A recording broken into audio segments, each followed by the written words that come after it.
This is Optimal Health Daily, episode 1688, Why I Won't Let My Clients Diet, by Rachel Trotta of racheltrotta.com, and I'm Dr. Neil.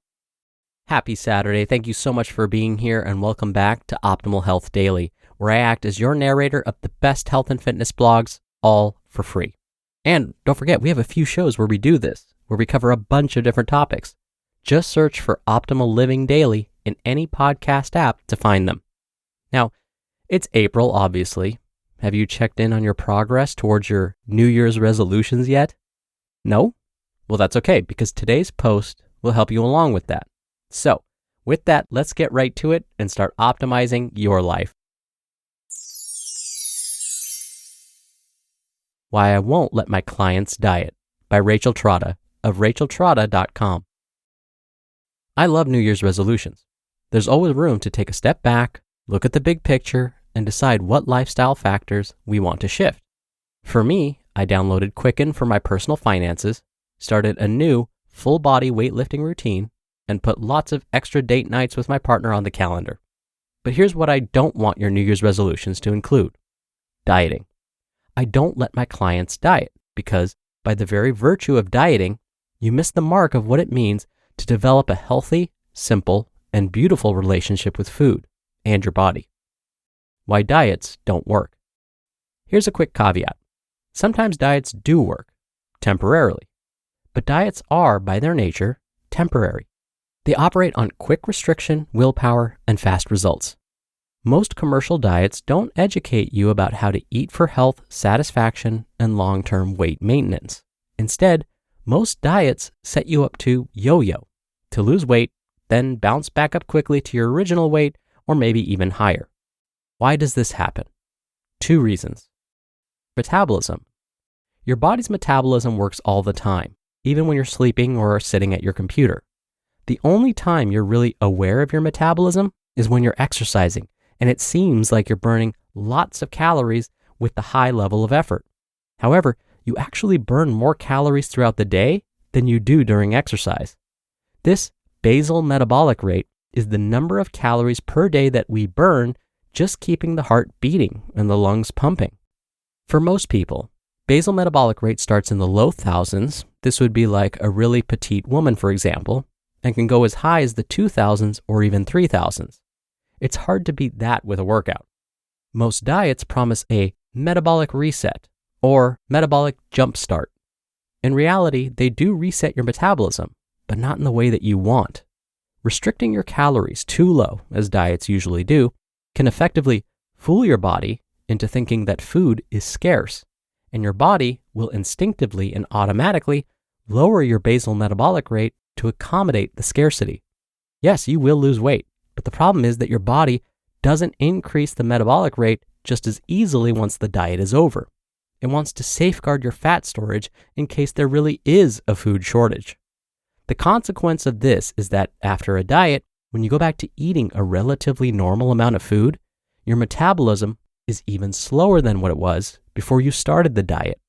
This means that you will probably gain even more weight back than you lost because your basal metabolic rate has been lowered to the point that perhaps more than half of your calories are seen as excess and are automatically stored as fat. It can take years for your metabolism to even out after a successful crash diet. If you lost a large amount of weight quickly in the last 3 to 7 years, keep in mind that your metabolism may be lower than someone who is your same weight who didn't lose weight to get there. It doesn't seem fair, right? But it's the way our bodies try to protect us from starvation. Just to be clear, no matter how quickly or slowly you lose weight, your metabolism will get slower because you will literally be a smaller person with less mass to maintain. However, generally speaking, your metabolism will only slow down to the point that you restrict your caloric intake, so you can minimize the change by eating at the right level for your body to thrive. Psychology. On top of the negative metabolic aspects of dieting, there's a huge psychological aspect to dieting that can be very harmful. We are already bombarded with messages about what our bodies should look like, and even confident, empowered individuals struggle with knowing how to handle attitudes towards food, dieting, and body image. My primary concern about dieting is that it creates black and white thinking, as well as a chasm between good foods and bad foods. Foods simply can't be classified into good and bad. It's so much more complex than that. Enjoyment, biology, allergies, sensitivities, traditions, and personal preferences all factor into the choices that should drive our various ways of eating. But here's the real psychological problem with diets. Diets teach you that you can't enjoy both the body you want and the food you want. Diets say you have to pick one.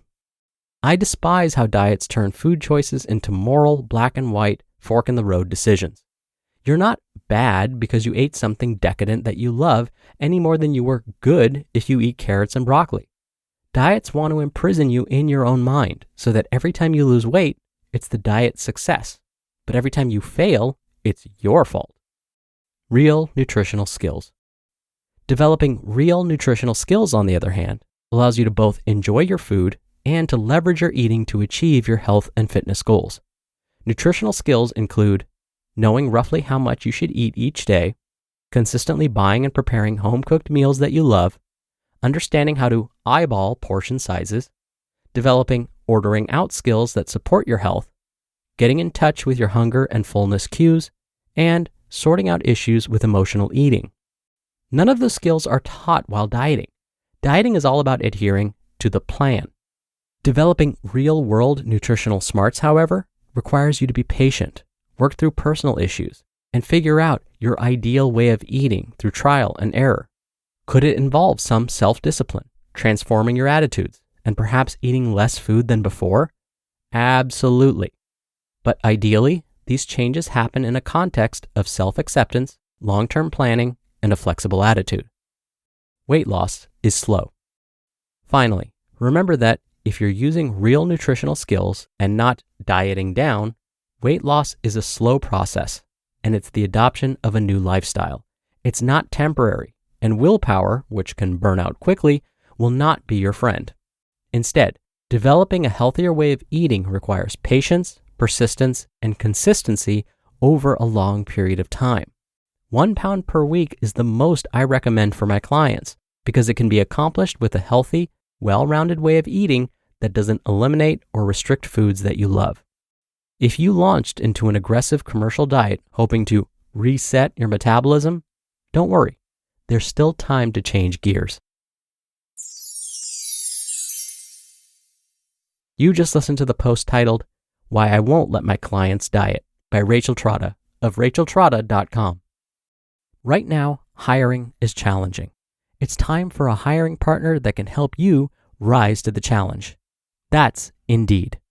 Instead of spending hours on multiple job sites hoping to find candidates with the right skills, you need one powerful hiring partner that can help you do it all.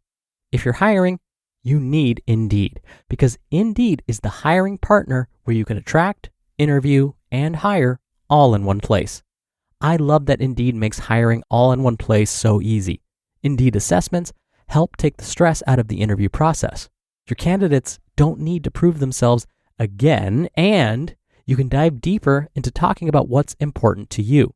Start hiring right now with a $75 sponsored job credit to upgrade your job post at indeed.com/health.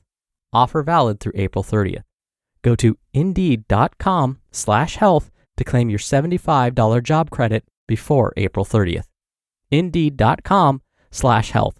Terms and conditions apply. Need to hire? You need Indeed. Dr. Neal here for my commentary. I've said this before. When we just hear the word diet, it can make us flinch a little. Then, if we really dissect it, it doesn't help that it's got the word die right in the middle of it. It's almost like the word diet is telling us that some aspect of our lives is going to have to die in order for this to work. That's probably not the mentality we want to start off with. Instead, what if we think about adding foods to our diets, not removing them? Like adding more fruits and vegetables and making those the priority. Magically, if we make fruits and vegetables a priority in our meal planning, the rest sort of falls into place. We'll probably eat fewer of those not so great for us foods, the foods that may be holding us back from feeling our best. This is because we're so full from all of the fruits and vegetables we've been eating, there's less room in our meals for those other foods. Now, nothing is off limits unless we, of course, have a food allergy or intolerance. Instead, some foods are just not as much of a priority anymore. Doesn't that sound a lot better than having to go on a diet? All right, that'll do it from me for today. I hope you're having a great weekend if you're listening in real time, and I'll see you back here tomorrow for the Sunday show and where your optimal life awaits.